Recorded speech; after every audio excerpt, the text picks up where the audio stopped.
Sejumlah imigran Rohingya yang menempati basement gedung Balai Mesuraya Aceh mulai diserang penyakit lambung dan kulit serta gangguan mental. Kondisi tempat yang tidak layak dan berdebu menjadi salah satu pemicu datangnya penyakit.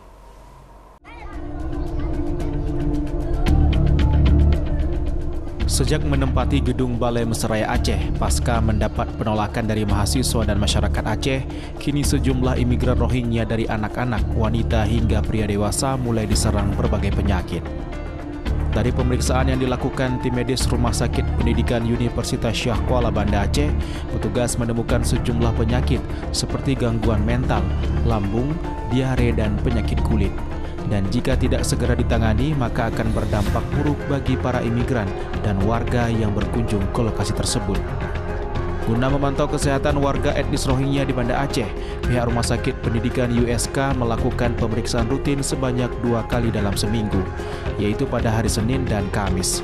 Pemeriksaan ini dilakukan karena kondisi tempat tinggal mereka dinilai jauh dari kata layak.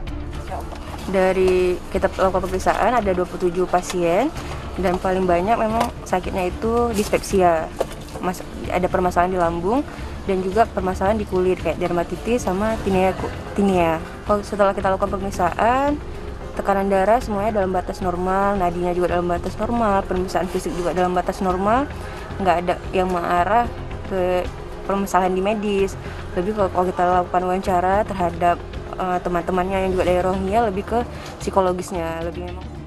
Meski belum ditemukannya penyakit kritis yang menyerang etnis Rohingya, namun pihak rumah sakit turut menyediakan 1 unit ambulans untuk merujuk pasien jika penyakit berbahaya menyerang secara tiba-tiba. Dari Banda Aceh, Syukri Syarifuddin, iNews melaporkan.